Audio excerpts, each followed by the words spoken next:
이렇게 또 여러분을 다시 뵙게 돼서 매우 반갑습니다. 저는 우리 세계로 선교회 한 번 온 것이 아니라 전에도 몇 번 왔었습니다. 예. 특별히 오늘 여러분들이 그 찬양을 드릴 때 이렇게 많은 분들이 하나님 앞에 찬양을 드릴 때 찬양이 하나님 앞에 상달되는 것을 느끼면서 굉장히 제가 갑자기 그 감동을 느꼈는데 여러분의 찬양이 하나님 앞에 성달되는 것을 느끼면서 또한 감동했을 뿐만 아니라 갑자기 또 다른 한 교회가 생각이 떠올랐어요. 제 머릿속에. 그 교회가 어느 교회냐면 베이징에 있는 그 어떤 교회였어요. 그 교회는 물론 만다린으로 예배를 드리고 중국인들이고 그다음에 단미 목사는 조선족이었고 수석 목사는 베이징대 영문과를 졸업한 한족이고, 그때 예배를 드리는데 저더러 말씀을 전해달라고 하는데 이런 예배당에 한 300~400명이 모여가지고 예배를 드리는데 거기는 젊은이들이 아주 많았습니다. 무슨 베이징 외국어 대학, 뭐 칭화 대학, 그다음에 베이징 대학교 뭐 이런 데 다니는 학생들이나 졸업한 사람들 뭐 이런 사람들로 해서 캠퍼스 전도를 통해서 형성된 교회라서 굉장히 그 젊은 모습이 뚜렷했는데 찬송을 부를 때 그 찬송이 그냥 하늘을 가르고 하나님 앞에 성달되는 것 같은 그런 느낌이 들어가지고 제가 너무 감동을 받았는데, 여러분이 오늘 찬송을 드릴 때 하나님이 받으시는 그런 아주 힘차고 그런 아름다운 찬송이 올라가는 것 같아서 갑자기 제가 감동에 사로잡혔습니다. 다음 주에도 여러분들 찬송 부를 때 더 많이 기도하고 오셔서 더 힘차게 이렇게 찬송을 부르는 그런 시간이 되기를 예수 이름으로 축원합니다. 저는 벌써 몇 년이 됐는지 상당히 시간이 지났어요. 그 베이징대에서 설교를 하고 그 다음 주인가 바로 이 세계로 선교에 와서 이 구형 건물 있을 때, 구건물 있을 때 우리 유 목사님의 초대로 한 5번인지 6번인지 몇 번인지 하여튼 잘 모르겠는데 8번인지 모르겠는데 계속해서 설교를 했어요. 와가지고. 근데 그때 설교할 때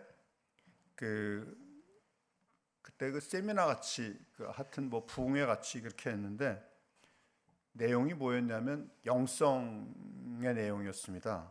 영성의 내용이었는데 그때 제가 고른 것이 계절의 영성으로 이렇게 골라서 겨울부터 우리가 겨울을 먼저 맞이한다. 그래서 겨울의 영성, 봄의 영성, 여름의 영성까지 그 메시지를 전했어요. 근데 그때 마침 베이징에서 오면서 하도 목소리를 다쳐가지고 거기 매연이 심해서 그 한신이 어떻게 이렇게 해서 말씀을 전했는데, 그래도 유 목사님 여기 또 무슨 영상팀이 그거를 이제 유튜브에 이제 올렸나 봅니다. 근데 말라위에 있는 한 선교사가, 그 선교사도 이제 플로에서 만난 학생인데, 교수님 겨울의 영성과 봄의 영성과 여름의 영성을 다 들었는데 왜 가을의 영성은 없습니까? 그러면서 분해면서 굉장히 분해가지고 왜 가을의 영성이 없냐 이거예요.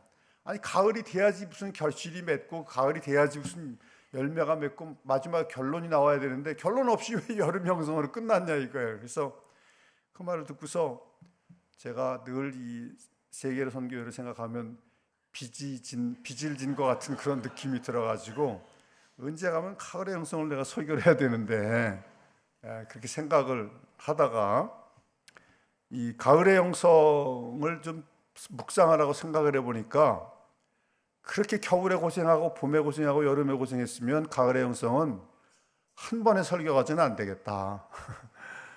가을의 영성이라는 것은 주님께서 많이 보여주셨을 거 아니에요. 그런데 그 중에 하나가, 이 가을의 영성 중에 하나가 오늘 받은 줄로 믿고 기도하라. 받은 줄로 믿고 기도하라는 그런 말씀이기 때문에 혹시 하나님께서 이 말씀을 통해서 여러분에게 말씀을 주시면 가을의 영성의 일부로서 주님이 때가 되어서 이제 가을을 기다려야지, 기다리지 않고 열매를 맺을 수가 없죠. 열매를 미리 따버리면 어떻게 됩니까? 문제가 생기죠. 아무리 열매가 이뻐 보여도 열매를 딸 때까지 기다리고 또 기다려가지고 이제 열매가 완전히 맺어지고 익으면은 그때 따야 되는 거니까 주님께서 여러분에게 그런 어떤 그 때를 주시지 않았느냐 하는 그런 생각을 느끼면서 이 말씀을 여러분과 함께 나누고 싶은 것입니다. 그래서 오늘 이 본문 말씀은 마가복음 11장 11절에서 25절까지인데 제가 우리 유 목사님한테 굉장히 본문이 긴데 절대 자르지 마십시오, 뭐 이런 식으로 다 좀 실어주시기 바랍니다. 그래서 본문은 길지만 설교는 짧을 수도 있으니까 하여튼 어떻든지 간에 본문 다 실어달라고 그렇게 부탁을 했습니다. 근데 이 본문은 사실상 자세히 보면은요, 세 개의 단원으로 나눠져 있어요. 그리고 오늘 이 말씀처럼 너희가 기도하는 것은 받은 줄로 믿으라는 것은 거의 끝부분에 가 있습니다. 끝부분에. 그래서 그 말씀을 이해를 하려면 맥락 속에서, 상황 속에서 이해를 해야 되기 때문에 세 개의 소절을 다 이해하지 않으면 안 되는 그런 면이 있습니다. 근데 이 세 개의 소절이 어떻게 나눠지냐면 11절부터 14절까지 첫 번째 소절인데 거기에서는 이 무화과 나무에 대해서 얘기를 하고 있어요. 주님께서 무화과 나무 옆을 지나가시다가 뭐 좀 배가 고프시니까 좀 먹고 싶으셨는데 먹지 못해서 주님께서 뭐라고 말씀하셨냐면 이제부터 영원토록 사람이 내게서 열매를 따먹지 못하리라, 이렇게 말씀하시는 무화과의 이야기가 있고, 그 다음에 두 번째 소절은 15절에서 19절이고, 그 다음에 세 번째 소절은 20절에서 24절로 사실 끝나다시피 하는데, 이제 25절이 중요한 이유는 이제 용서하는 부분이 중요하기 때문에 25절이 덧붙여져 있습니다. 그렇게 이제 세 번째 소절로 들어가 보면은 세 번째 소절에 또 무화과 얘기가 나오는 거예요. 그래서 주님, 베드로가 말하기를 주께서 저주하신 무화과 나무가 말랐나이다, 이렇게 얘기를 하는 겁니다.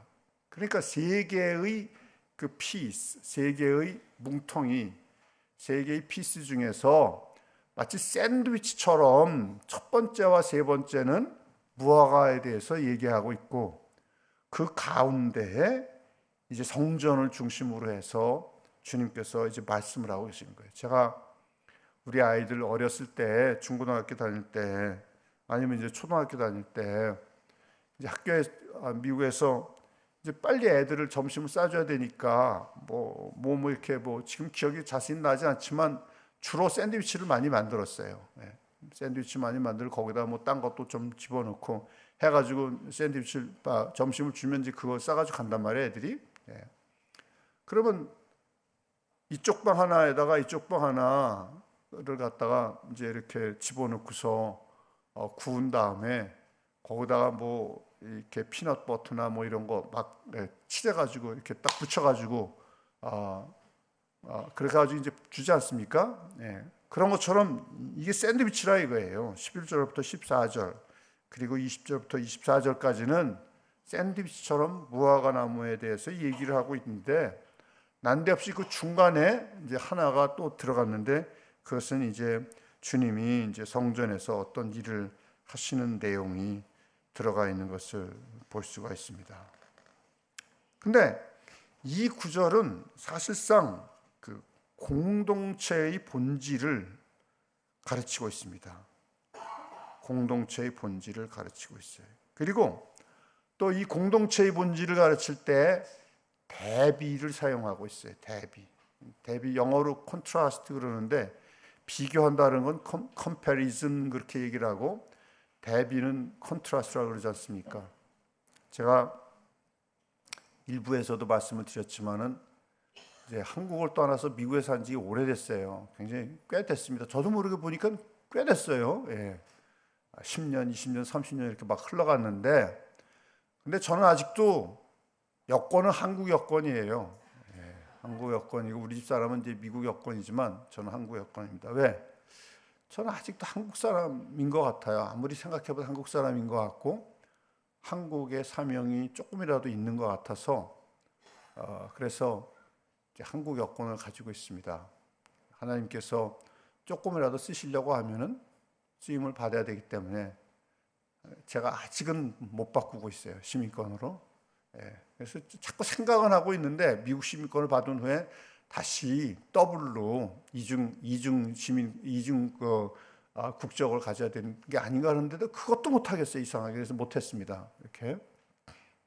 그런데 미국에서 오래 살면서 이제 여러 가지 경험을 하는데 그 중에 하나가 이제 자동차를 타고 적적한 길을 다닐 때가 많았어요. 특별히 제가 지금은 캘리포니아 살지만 노스캐롤라이나에 살 때는 물론 캘리포니아에서도 사슴을 많이 봤지만 노스캐롤라이나에서는 사슴이 많이 나와요. 길에 사슴이 많이 나오고 비가 오고 그러는 날은 사슴 애미와 사슴 애비와 사슴 새끼들이 다 같이 이렇게 쭈르륵 길가에 나와가지고 서성이고 있는 거 보면은 그냥 지나가질 못하겠어요. 그래서 차를 세워놓고서 멍하니 보고 있다가 오기도 하고 그러는데, 근데 밤중에는 이게 위험해지는 거예요. 밤중에는. 그래서 제 신학을 할 때 같이 신학을 한 전도사님 한 분이 메릴랜드에서 자기 차를 타고서 속도가 빠를 거 아니에요. 그러니까 거기서 한 사우드 이스턴 베프티스트 세미너리라고 노스캐롤라이나까지 내려오려면 한 5시간, 6시간 내려와야 되니까 아마 버지니아였을 거예요, 집이. 그냥 내려오는데 빠른 속도로 내려와야 된단 말이에요. 저녁 때 이제 히드라이트 켜고 빠른 속도로 내려오다가 갑자기 뭐가 꽝 하고 그냥 부닥친 거예요. 그러니까 그냥 놀래가지고 사색이 돼가지고 자기 교통사고 내는 줄 알고 사람이 다쳤나 죽었나 그래가지고 너무 사색이 돼가지고 나와 보니까 이따마는 사슴을 그냥 친 거예요. 그러니까 자기 차가 박살이 나 버린 거예요. 완전히. 그러니까 이게 사슴이 보통 큰 게 아니니까 그리고 속도가 있고 그러니까 차가 박살이 나가지고 신학생들끼리 그걸 또 가서 가져와야 된다는 둥 그걸 다 껍질에 벗겨가지고 먹어야 된다는 둥 여러 가지 얘기가 많이 있었지만은 제가 말씀드리고자 하는 것은 이런 걸 방지하기 위해서 중간중간에 교통표지판을 만들어 놓는데 그 교통표지판에는 이렇게 다이아몬드식으로 해서 이렇게 크게 하는데 그 바탕색은 노란색이에요. 아주 센 노란색이라서 헤드라이트가 탁 비추면서 지나가면 노란색이 팍 들어온단 말이에요. 그 노란색 가운데 뿔 달린 사슴을 딱 그려놨어요. 그러면 팍 들어오죠. 이게 대비죠. 까만색과 노란색 사이에 대비가 돼가지고 그냥 경각심을 팍 일으키는 게 바로 이게 컨트라스트란 말입니다. 대비. 그러니까 오늘 여기도 보면은 축복과 저주의 대비가 있고, 그다음에 여기 성전 중에서도 새로운 성전과 지금 제자들과 주님이 보고 계시는 옛 성전의 대비가 있고, 또 하나가 이제 자세히 보면은 거기 이방인과 이기적인 유대인의 대비가 있는 것을 볼 수가 있습니다. 이 본문 말씀을 보면은요, 특별히 이 샌드위치 구절,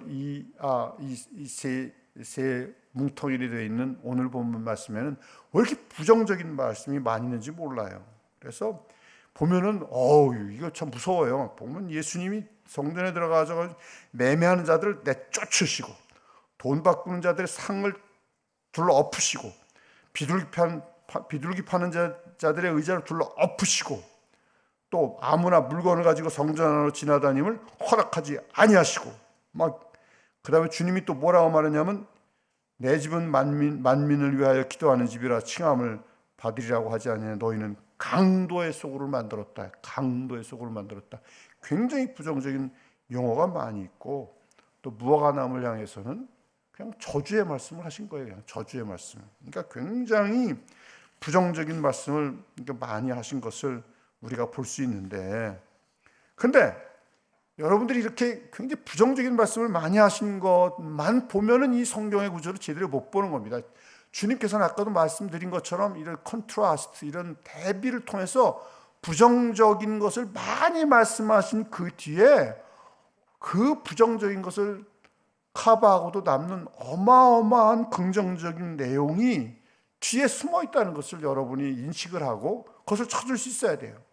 그것을 찾을 때 하나님이 이와 같은 말씀을 통해서, 기록된 말씀을 통해서 우리에게 주시는 것은 우리에게 상상도 할 수 없는 어마어마한 부요를, 축복을 주려 하시는 게 있구나 하는 것을 여러분은 깨닫게 되는데, 그것이 점점 다 얘기를 한 후에 맨 뒤에 뭐라고 말하냐면 너희가 기도하고 구하는 것은 받은 줄을 믿으라. 너희가 기도하고 구하는 것은 받은 줄을 믿으라. 이렇게 말씀하시는 것을 볼 수가 있는 것입니다.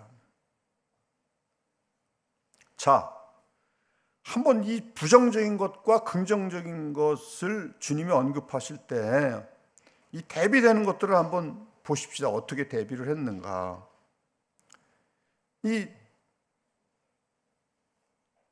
여기서 아까 말씀드린 것처럼 유대인과 이방인을 대비해서 말씀을 하셨고, 그 다음 두 번째는 뭐라고 얘기를 하고 있냐면 23절에 보면은요, 누구든지 이 산더러 들려 바다에 던지우라 하며 그 말하는 것이 이룰 줄 믿고 마음에 의심치 않으면 그대로 되리라.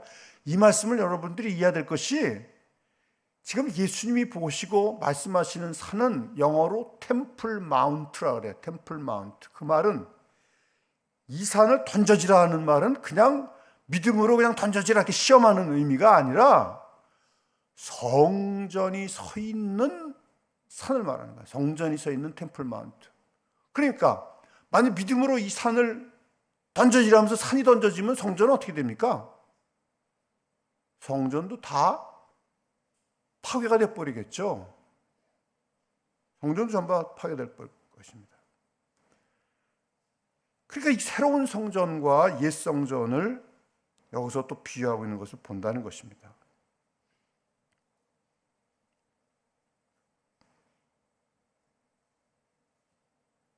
자, 이러한 대비 속에서 이제 주님께서는 15절과 17절 사이에 이제 피넛버터와 같은 내용들을 중간에 말씀을 하시는데, 뭐라고 말씀하냐면 돈 바꾸는 자들, 비둘기 파는 자들, 장사하는 자들, 이런 사람들에 대해서 주님께서 분노하시는 것을 볼 수가 있습니다. 이건 뭘 의미하고 있는 것입니까? 이들은 늘 성전 가까이에 있어요. 잘 들으시기 바랍니다. 성전 가까이에, 피지컬리, 물리적으로 성전 가까이에 있고 성전 안에서 활동하고, 그러니까 이 물리적으로 봐서는 성전과 굉장히 가까운 것 같은데 영적인 의미에서는 이기적인 삶을 사는 사람들이라 이거예요. 성전의 의미를 알지 못하는 사람들이라 이거예요. 물리적으로는 성전 가까이에 있고 물리적으로는 성전 안에 있지만 영적으로는 성전의 의미를 전혀 모르고 사는 사람들이라 이거예요. 여기는요, 본래 이 사람들이 장사를 하고 있는 지역은 학자들에 의하면 이방인의 뜰이에요. 이방인들을 늘 고려하기 위해서 일부러 고안된 이방인의 뜰이라 이거예요. 성소에서. 그 이방인의 뜰에서 장사를 하고, 그러니까 이방인에 대한 의식이 없는 거예요. 이방인에 대한 의식이 없다 이겁니다. 그리고 더 중요한 것은 여기에 지금 만민을 위해서 기도하는 집이라는 말이 이사야서 56장 7절의 말씀을 인용하는 것인데, 영어 성경 같은 것을 보면 킹 제임스 버전이나 뉴 킹 제임스 버전을 보면 더 정확하게 번역을 했는데, 우리 개역 개정이나 개역 한글에서는 그냥 만민의 기도하는 집이라고 되어 있는데, 이 킹 제임스 버전이나 뉴 킹 제임스 버전에서는 만민을 위하여, 만민을 위해서 기도하는 집이라고 그렇게 적혀 있는 것을 볼 수가 있습니다. 자, 이게 무슨 말씀입니까? 성전이라는 것은요, 매우 중요합니다. 성전을 한번 생각해 보십시오. 성전은 하나님이 그 계약 백성을 만나는 곳인데, 한번 우주를 생각해 보십시오. 우주.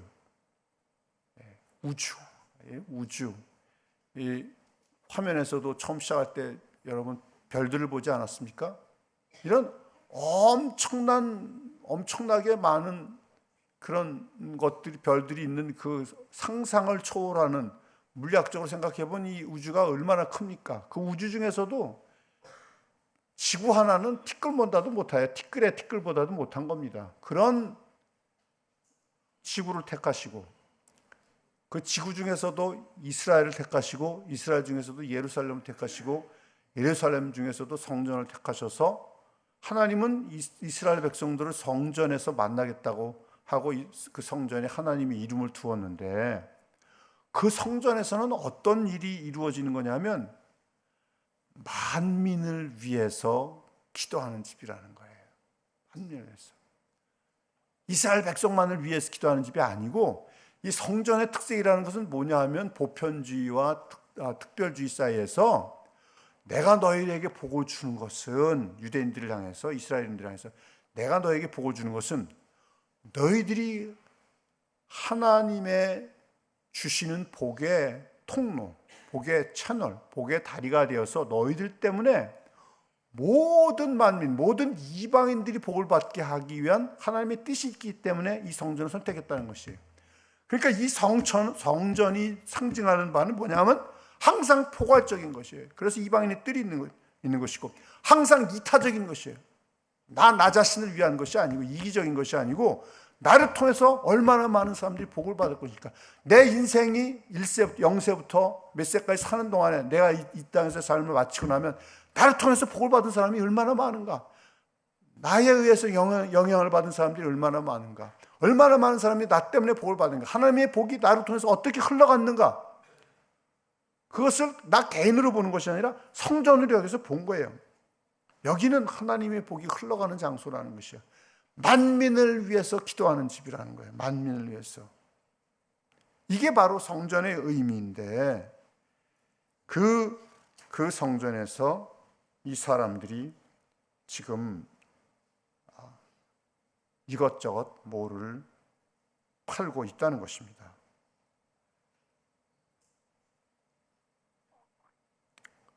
두 번째는 또 뭘 얘기하고 있냐면, 이 산더러 들려 바다에 던져지라 하며 그 말하는 것이 일 줄 믿고 마음에 의심치 않으면 그대로 되리라 하는 그 말씀 속에서는 너희가 이런 하나님의 성전의 의미가 무엇이며 성전에서의 삶을 사는 것이 무엇인지를 모른다면은 이 산과 함께 이 성전이, 템플 마운트, 산이 이렇게 있고 거기에 성전이 있는데, 그냥 다 같이 아예 뿌리째, 템플 마운트가 뿌리나 마찬가지잖아요.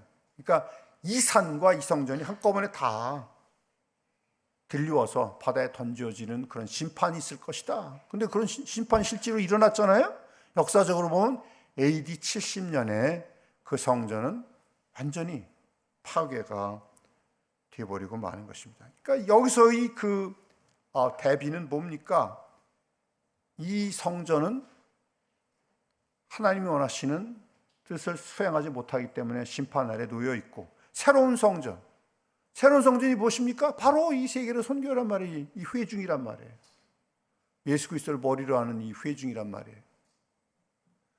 여기서는 제자들이 대표하고 있는 것이죠. 예수님과 함께 있는 그 제자들을 기초석으로 해서 새로운 성전이 지어지는데, 그 새로운 성전은 이런 이기적인 성전이 아니다. 배타적인 성전이 아니다. 나만 생각하는 성전이 아니고 우리라는 공동체를 통해서 하나님의 복이 흘러가게 하는 성전이요, 이타적인 성전이요, 포괄적인 성전이다. 그래서 이 제자들을 대표로 해서 새로 세워지는 성전은 사랑과 섬김의 기초를 둔다. 그러니까 그와 같은 공동체에 속해 있는 사람들이 기본적으로 주님을 기쁘시게 하고 있는데, 이와 같은 삶을 사는 사람들이, 개인주의가 아니고 이와 같은 공동체에 속해서 공동체가 지향하는 그 방향으로 가면서 하나님의 복이 흘러가도록 하는 그런 공동체의 삶을 사는 사람들이 주님 앞에 너희가 무엇인지 기도한 것은 받은 줄로 믿으라는 거예요. 그냥 받은 줄로 믿으라. 그래야만 그대로 되리라는 것입니다. 그 세 번째의 대비는 이 무화과 나무를 가지고서 대비를 하는 것입니다. 무화과는 본래요 축복의 상징이에요. 그래서 구약 속에 구약을 우리가 쭉 읽다 보면 사람마다 자기 포도나무와 무화과 나무 아래 앉아서 평화롭게 살 것이다. 그럼 그게 하나님의 복이 임해가지고 샬롬이 임해서 하나님의 복이 완전히 임해가지고 샬롬 가운데서 평화롭게 산다는 뜻이에요. 이게 무화과 나무라는 것은 본래 그런 축복의 상징인데 여기 이것이 저주받는다는 것입니다. 왜 저주를 받습니까? 왜 저주를 받습니까? 생각해 보십시오. 예수님이 어떤 분입니까? 만왕의 왕이고 만주의 주예요. 성부, 성자, 성령 삼위일체 하나님이 제2위셔요. 함께 성부 하나님과 함께 우주를 창조하는데 참여하신 분이에요. 창조자란 말이에요. 우주를 창조하는데 참여하신 창조자예요. 만왕의 만주의 주가 이 지상에 와가지고 육신을 입고 지상에 와가지고 33년만 살기로 작정하시고 오셨는데 하필 이 무화과 나무를 지나가는 시간에 배가 고프셨던 거야. 창조 사역, 그것도 그냥 지구 하나를 창조한 게 아니에요. 지구는 티끌에 불과하단 말이에요. 어마어마한 우주를 창조하는 창조 사역에 참여하신 만왕의 만주의 주가 하필 그 무화과 나무 옆을 지나가면서 배가 고파가지고 무화과 나무를 찾았는데 없는 거예요. 이 무화과 입장에서는 통탄한 어르시예요. 만왕의 왕 만주의 주에게 자기 열매로서 접대를 할 수 있는 기회를 놓쳤다 이거예요. 이건 타이밍이 중요하지 않다. 여기 보면 무화과 때가 아니라 그랬단 말이에요. 무화과 때가 아니라 그랬는데 무화과는 죄가 없지 않습니까? 이렇게 말할 수도 없다는 거예요. 그렇게 말할 수 없다는 거예요. 내 때가 아닙니다. 난 준비가 되지 않았습니다. 저는 신앙이 약합니다. 저는 이때가 아니라고 생각합니다. 이런 말 하지 말라는 거예요. 만왕의 왕 만주의 주가 여러분을 지나갈 때, 여러분의 공동체를 지나갈 때는 죽기를 길쓰고 주님 앞에 사용될 준비를 해야 된다는 거예요. 준비가 안 됐으면 멜들어 버려야 돼요. 무조건. 왜? 만왕의 왕 만주의 주가 요구하시는데 어떡할 거예요? 그러나 이 무화과나무는 주님 앞에 열매를 드릴 기회를 영원히 상실했습니다. 영원히. 이것은 바로 비유죠.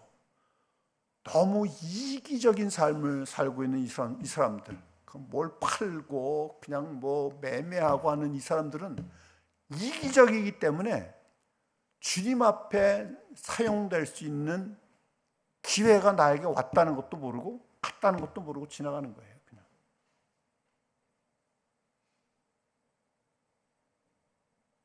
영원한 기회를 상실했다. 그러나 그 대신에 때에 맞추어서 나는 그때가 나한테 왔는지 안 왔는지도 몰라. 그러나 늘 주님 앞에서 내가 부족하지만 하나님 그런 때가 있으면 내가 주님 앞에 사용되어서 나를 통해서 다른 사람이 복을 받게 해주옵소서. 나의 삶은 내가 복을 받는 것이 목적이 아니고 이타적인 공동체 안에 소속되어서 그 공동체 한 일원으로 살면서 주님이 우리 교회를 사용하려 하실 때 기꺼이 사용되기를 원합니다. 우리를 통해서 나를 통해서 많은 사람들이 복을 받게 하옵소서. 아브라함처럼 그런 자세를 가질 때 주님이 그런 기회를 주시는 줄도 모르고 그 기회가 가는 줄도 모르고 하나님이 사용하실 수가 있는 것입니다.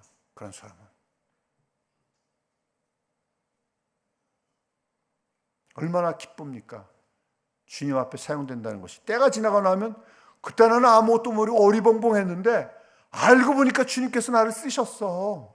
그때 다른 사람을 축복하기 위해서, 복을 주시기 위해서 나를 쓰신 거야. 얼마나 엄청난 감격입니까? 바로 이와 같은 예수님께서 예루살렘에 도달하시고 성전 안에 들어가시는 것을 많은 사람들이 인식하지 못했다는 것입니다. 바로 여기서 그와 같은 공동체에 속해서 주님 앞에 사용되고자 하는 것, 그와 같은 삶을 살고자 하는 사람들에게는 바로 오늘 이 말씀처럼 너희가 무엇이든지 기도하고 구한 것은 받은 줄로 믿으라. 그리하면 그대로 되리라. 주님이 말씀하신다는 거죠. 조지 밀러는 자기의 일지에 5만 개가 넘는 구체적인 기도의 응답을 받았답니다. 제가 듣기로는 하루는 어느 배를 탔는데 그 배의 선장한테 내가 몇 시까지 캐나다에 어디에 도착을 해야 됩니다. 그러니까 배의 선장이 이런 날씨를 가지고는 도저히 그 지금 선생님이 말하는 몇 시까지 거기에 도착할 수가 없습니다. 안개가 너무 많이 꼈습니다. 그러나 저는 한 번도 약속한 것을 어긴 적이 없기 때문에 주님께 기도하면 주님이 들어주셔서 그 회중들한테 약속한 시간까지 배가 도착할 것입니다. 그러니까 이 양반이 미쳤나? 이런 날씨에 어떻게 이 배가 그 시간에 도착하겠냐고 기도하겠습니다. 그리고 나서 조지 밀러가 딱 기도한 다음에 이제 예수님의 이름으로 기도합니다. 그리고 일어섰더니 선장도 기도하려고 했더니 조지 밀러가 기도하지 말라고. 왜 기도하지 말니까 당신은 안 믿고 기도하는 거니까 기도하면 안 된다고. 그러고 나니까 조지 밀러가 딱 기도가 끝나자마자 밖을 보니까 싹 그냥 안개가 다 사라져가지고 그냥 배가 질주를 해서 정확히 조지 밀러가 원하는 대로 그 시간에 항구에 도착해서 조지 밀러가 약속한 것을 지켰다는 것을 선장이 얘기하면서 자기 기도하지 못하게 조지 밀러가 얘기했다고. 왜? 선장의 기도는 틀림없이 믿지 않고 기도하고 있을 거라고 그렇게 했답니다. 여러분, 정말 주님을 위해서 쓰임받고자 하는 열망을 가진 사람들은 담대함이 있습니다. 담대함이 있어요. 그러니까 주님께서 역사하십니다. 제가 일부에서도 한 젊은 어린 자매를 예를 들어서 이야기를 했는데 이 아이는 UCLA를 나왔어요. 그리고 그 위에 언니는 UC 샌디에고를 나오고 그다음에 또 하나 아들이 하나 있는데 그렇게 일남 이녀를 둔 미국인 이제 저희 친구인데 저와 제 아내의 친구인데 근데 저는 특별히 이 둘째 여자아이를 제가 눈여겨봤는데 그 아이를 눈여겨보기도 하고 또 그 엄마를 통해서 이 아이가 자라온 것에 대한 스토리를 제가 많이 들었어요. 근데 어떤 얘기를 하냐면 이런 얘기를 하는 걸 들었어요. 이 아이는 어렸을 때부터 중보기도를 얼마나 하는지 그냥 몸이 완전히 으스러지는 것 같이 그냥 막 중보기도를 하고 끝나고 나면 엄마 너무 힘들어 지금 기도가 끝나고 나서 너무 힘들다고 중보기도해. 중보기도 딴 사람을 위한 기도. 그래 아주 녹초가 돼가지고 자기 엄마 앞에 나와가지고 이제 얘기를 하고 그런 얘기를 엄마가 들었다는 거예요. 그래서 이 아이가 나중에 이제 커서 결혼을 했는데 그냥 그 남편을 무슨 제일 좋은 신랑감 이런 걸 보는 게 아니에요. 완전히 제일 좋은 신랑감을 보는 게 난 굉장히 아름다워요. 아주 굉장히 이쁜 아이인데 제일 좋은 신랑감을 보는 게 아니고 그렇게 똑똑하고 완전히 주님께 팔린 거예요. 완전히 주님께 헌신돼 있어가지고 내가 이 사람과 결혼해서 주님께 완전히 드리는 헌신을 할 그 사람을 찾은 거예요. 그래서 얘는 UCLA에서 젊은이들을 대상으로 해서 복음을 전하고 언니는 UC 샌디에고에서 이제 그 대학생들을 대상으로 해서 복음을 전하는 것을 제가 옆에서 보면서 정말로 주님께 팔렸다, 완전히 드려졌다 하는 것을 봤습니다. 여러분, 이렇게 완전히 주님께 드려진 교회, 그런 교회는 담대함이 있습니다. 너희가 기도한 것은 기도하고 구한 것은 받은 줄로 믿으라. 그대로 되리라. 무한한 약속이 여러분에게 주어져 있습니다. 오늘 이미. 그래서 풍성한 열매를 맺을 수 있다는 것입니다. 이런 삶을 우리가 못 살 이유가 뭐가 있습니까? 우리가 이기적인 삶을 살면 우리가 가지고 갈 게 뭐가 있겠습니까? 이기적인 삶은 가지고 갈 것이 없는 삶이죠. 아무것도 가지고 갈 것이 없는 삶이죠. 그러나 우리를 통해서 주님의 복이 흘러나가서 다른 많은 사람들이 복을 받는다면 우리는 하나님 앞에서 정말 감사하는 삶을 살 수가 있고 우리가 신실한 삶을 살아간 것을 우리의 후진들이 보게 될 것입니다. 지금 한국교회는 여러분과 같이 그렇게 신실한 사람들이 필요합니다.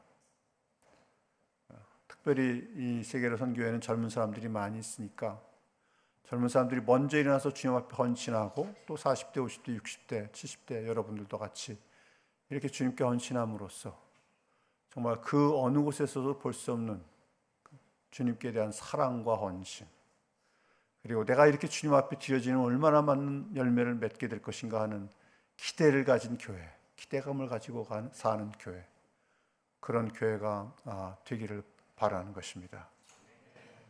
그래서 오늘 이